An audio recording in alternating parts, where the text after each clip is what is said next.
Assalamualaikum warahmatullahi wabarakatuh. Selamat siang dan salam sehat serta sejahtera untuk kita semua. Sebelumnya Ibu ucapkan terima kasih untuk calon-calon siswa SMK LKIA yang sudah memilih SMK LKIA ini sebagai tempat kalian untuk menempuh pendidikan. Dan Ibu juga ucapkan selamat bergabung di SMK LKIA. Sebelumnya perkenalkan, nama Ibu adalah Sri Lestari Wahyuningsi SPD. Di sini di LKIA ini Ibu sebagai guru bisnis daring pemasaran dan dipercaya sebagai ketua jurusan bisnis daring pemasaran. Mungkin anak-anak bertanya, apa sih BDP itu? Istilah ini mungkin masih asing bagi kalian. Nah, di sini Ibu akan menjelaskan yang pertama mengenai pengertian daripada BDP itu sendiri. Kemudian yang kedua mengenai prospek kerja dari BDP. Pemasaran itu ada 3 kata. Yang pertama adalah bisnis, kemudian yang kedua adalah daring, dan yang ketiga adalah pemasaran. Bisnis adalah merupakan suatu usaha jual beli barang ataupun jasa yang dilakukan oleh perorangan atau sekelompok orang kepada masyarakat dengan tujuan untuk mempromosikan suatu produk atau layanan yang mereka miliki. Di mana-mana yang namanya orang ingin berusaha itu pasti tujuannya adalah mencari keuntungan.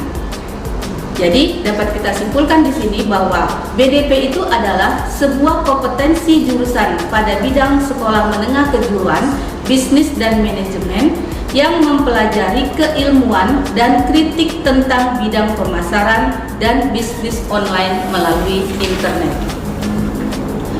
Di kompetensi bisnis daring pemasaran, siswa nanti kalian akan mempelajari tentang strategi pasar, kemudian kewirausahaan, dan membaca peluang di dunia bisnis.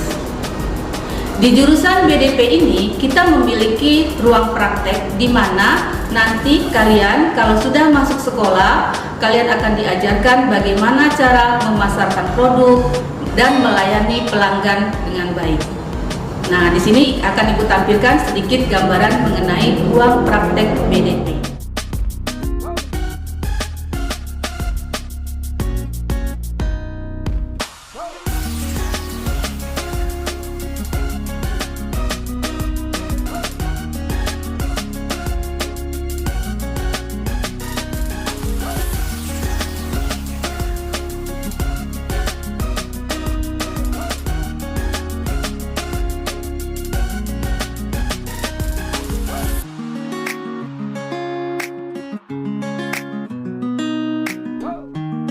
Kemudian yang kedua yaitu mengenai prospek kerja BDP.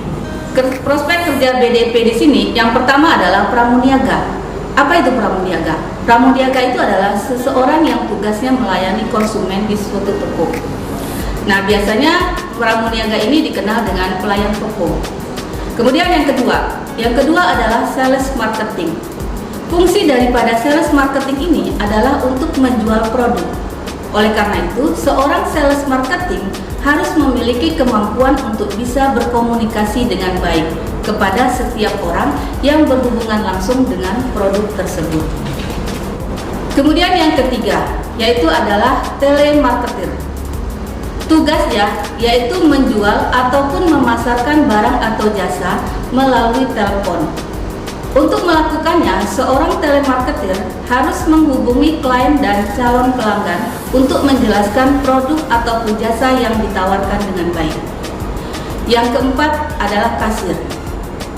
Tugas daripada seorang kasir adalah memindai barang atau melalui mesin, lalu mengurusi dan menyimpan hasil pembayaran, terutama uang, dan memasukkannya kembali ke dalam kasir. Yang kelima adalah dropshipper. Apa itu dropshipper? Dropshipper ini adalah merupakan sistem dan pola bisnis yang populer sejak kemunculan dunia digital internet. Dengan pola dropship, ada banyak pihak yang bisa terbantu, baik itu supplier, dropshipper, dan konsumen. Nah, sekarang kita lihat dulu apa itu supplier. Supplier itu adalah pemilik barang. Kemudian dropshipper ini adalah pihak penjual.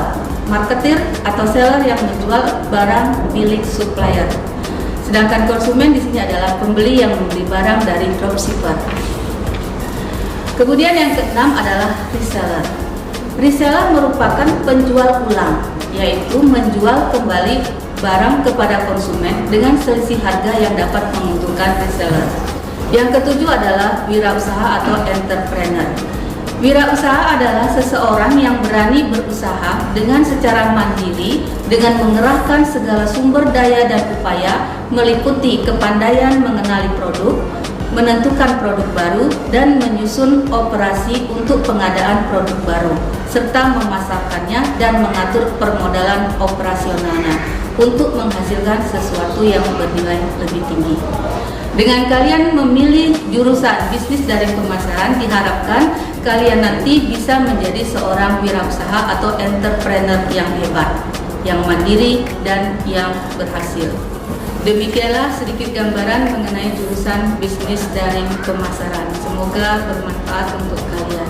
Sekian dan terima kasih. Assalamualaikum warahmatullahi wabarakatuh.